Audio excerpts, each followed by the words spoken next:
That is where we start the hour with ranking member of the House Intelligence Committee, Congressman Jim Himes of Connecticut. Also joining us, staff writer at The Atlantic and a contributor to the Atlantic Daily Newsletter, Tom Nichols is here. And former DHS Chief of Staff during Trump's first term, Miles Taylor, is back with us. Congressman, let me start with you, and let me show you one more piece of sound. This is Tulsi Gabbard echoing the very same thing that President Obama says in that tape I just played to Joe Rogan. When you're talking about like these Russian troll farms that you mentioned, what is missing from all of the news coverage around this and all of the outrage about how this foreign country is trying to influence our elections, which is wrong and which the American people need to be aware of where this information is coming from, is the fact that and you're saying, why does somebody do that? Well, because this country does want to influence who we're electing, right? Yes. Like, oh, we'd rather work with this person. We know that person's not going to be nice to us. Congressman, your thoughts on this Rubicon crossing news cycle? Well, that's a very different Tulsi Gabbard. That was Tulsi Gabbard before she was in the employ of Donald Trump and before she saw a political route to power and influence. And now, of course, we have a radically different Tulsi Gabbard. You didn't play, by the way, any sound of then Senator Marco Rubio, chairman of the Senate Select Committee on Intelligence, who wrote and got a unanimous vote from Democrats and Republicans of an investigation of the Russian attack on the election, which, just as you have been saying, and just as you played Obama saying, did not involve technical messing around with voting equipment, but did involve hacking the DNC and releasing emails. It did involve buying social media ads in the service of something that Marco Rubio's report said, which is that the Russians tampered with the election, not through the technical means, in the service of Donald Trump. But of course, now that Marco Rubio and Tulsi Gabbard are working for Donald Trump, reality has been inverted. And what troubles me most about this, Nicole, is that I'm standing in a spot that on January 6, 2021 was overrun by a violent mob intent on hanging the vice president and killing people like me. And it was all driven by a lie propagated by Donald Trump. And now we're seeing that playbook again. And my only question is, when people like Tulsi Gabbard and Donald Trump accuse an ex-president of a capital crime that is punishable by death, who is going to die? Who is going to die because they've decided that they need a distraction away from the Epstein calamity, which they brought upon themselves? Well, I mean, it's a dark place that we find ourselves in. And I think that Trump has led all of us to the underbelly of his movement's deepest passions by botching the Epstein file release that he promised his base so badly that we're all down in the rabbit hole with him, trying to understand how conspiracies drive his voters' passions. Say more about how we protect people targeted by his lies, and say more about your prediction that someone will die. Well, again, when you use language like treason, and I mean, go into my social media feeds, because I've been trying to tell the truth about this ever since Tulsi put out this staggeringly disprovable and instantly disprovable lie.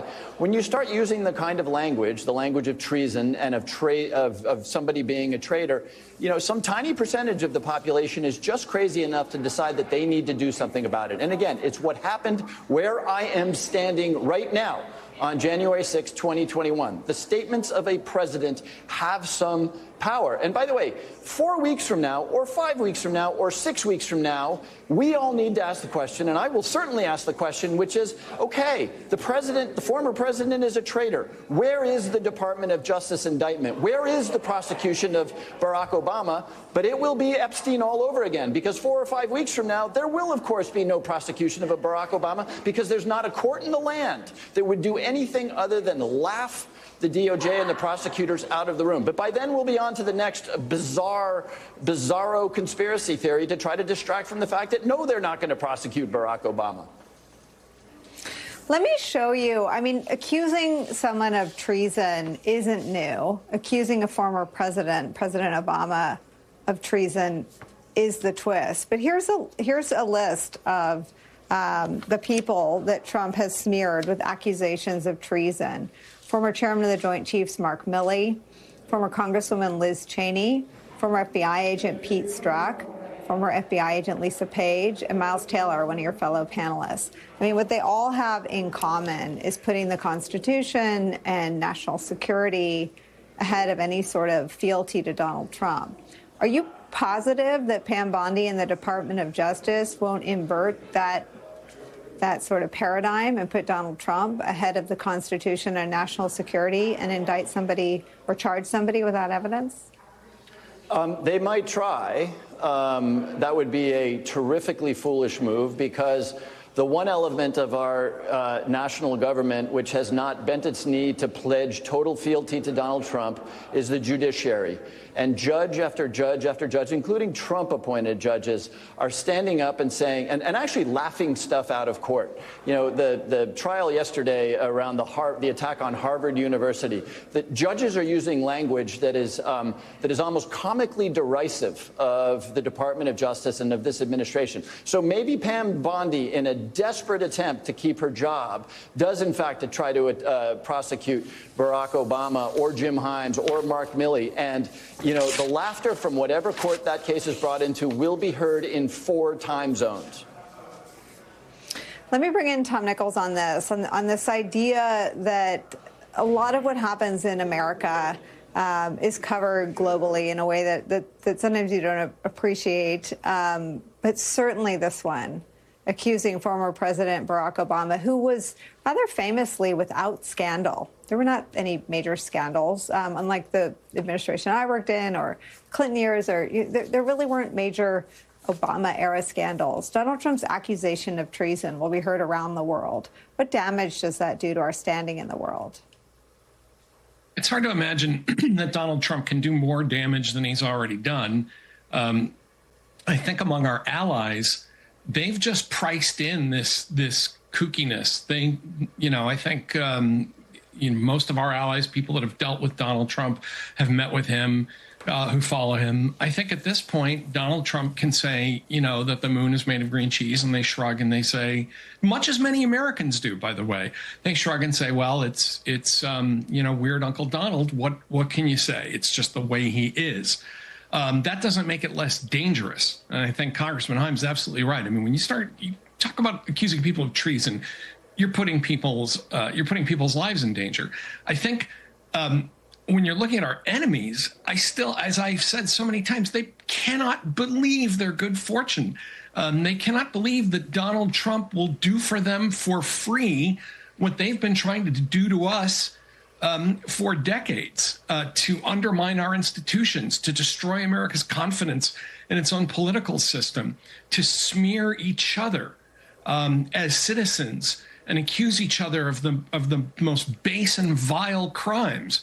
You can hear the laughing all the way from Moscow and Beijing and Tehran and other places. They probably are just astonished that Donald Trump does this voluntarily, and I'm sure that they applaud it and they're glad to see it. But I think everybody else in the world, they've already lived through 5 years of Donald Trump. I think they just shrug and say, the Americans have chosen a guy who's emotionally disordered, and that he's just going to say weird stuff.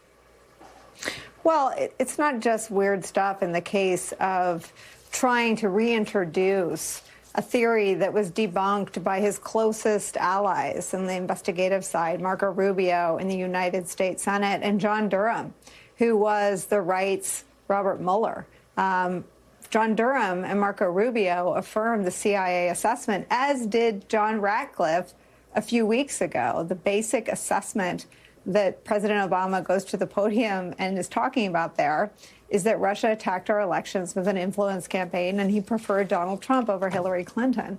That is a known. That is a settled fact based on investigations conducted by Donald Trump's closest allies. What is Tulsi Gabbard doing, Miles Taylor? Well, first of all, you can see why Tulsi Gabbard was hired. Go ahead, Tom Nichols. You first. Go ahead. Oh, I'm sorry. But you can see why Tulsi Gabbard was hired. I mean, this is why she was brought in, to say whatever Donald Trump wants her to say. But the only thing I was going to say, Nicole, is that I think there are 2 audiences left. Everybody else, as you say, for everybody else in the world, it's a settled question. except for the kind of unstable people that Jim Himes is talking about. And for everybody else, it really doesn't reopen this. I don't think there's anybody overseas or anywhere else thinks, maybe Barack Obama is really guilty of treason. Nobody really thinks that, but it will motivate some very dangerous, a very dangerous and small percentage of Americans, unfortunately. And I think that's, it's unconscionable. Miles Taylor, you've spoken openly about being on the other end of conspiracy theories. I think you've been accused of the same crime, right? Treason. What happens when Donald Trump levies that accusation unfounded?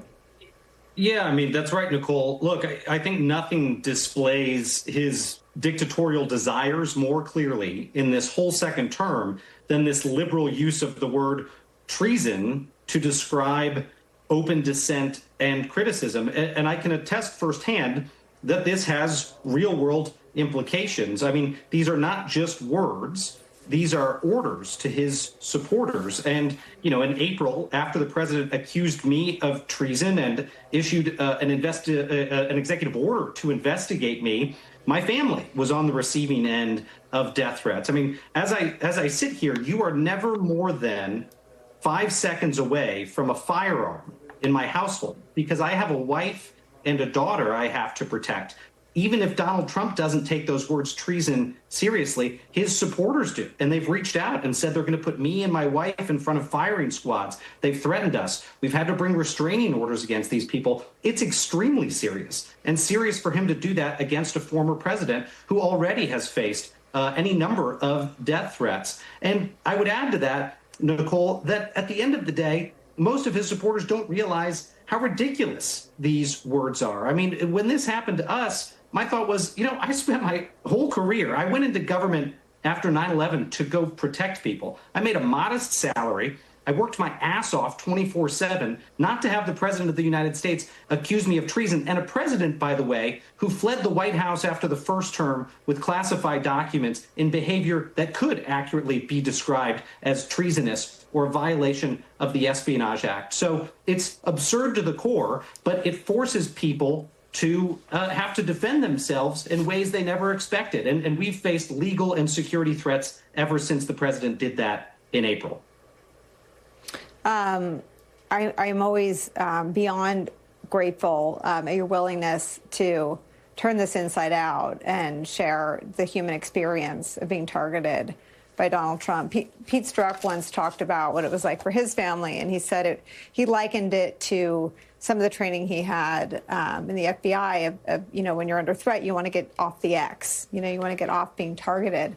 Congressman, I'm cognizant that President Barack Obama is one of the most disciplined politicians and public figures ever in the history of our country, and he chooses his spots. And that he chose to respond to this today, to me, suggests that there is a red line that Donald Trump crossed by accusing President Obama of treason. Is there anyone left to sort of enforce that or underscore that this is not normal anymore? Yeah. Well, for many of us, President Obama has been overly conservative in his, setting of the record straight. If I, may be a little more nuanced than the situation deserves. But look, there's a very dark logic in what's happening, and Tom and Mike are exactly right. There's a huge cost to be extracted. Somebody could be killed. We had to refer some of the comments in my own social media feed after I did some of the Sunday media shows.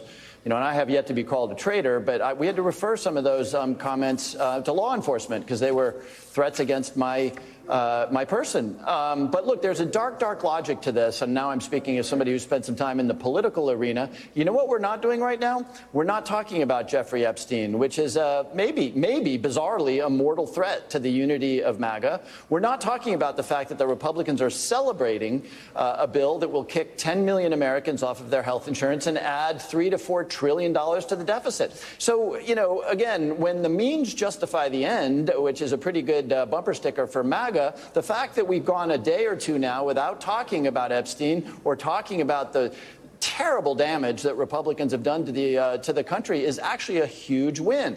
And 4 or 5 weeks from now, when there has been no prosecution of Barack Obama, it'll be yet another insane thing used to distract attention away from that fact. Well, I don't know about the others. We just spent an hour talking about Jeffrey Epstein, but I take your point. Congressman Jim Himes, thank you very much for starting us off. Tom Nichols, thank you for starting us off. Miles, we're going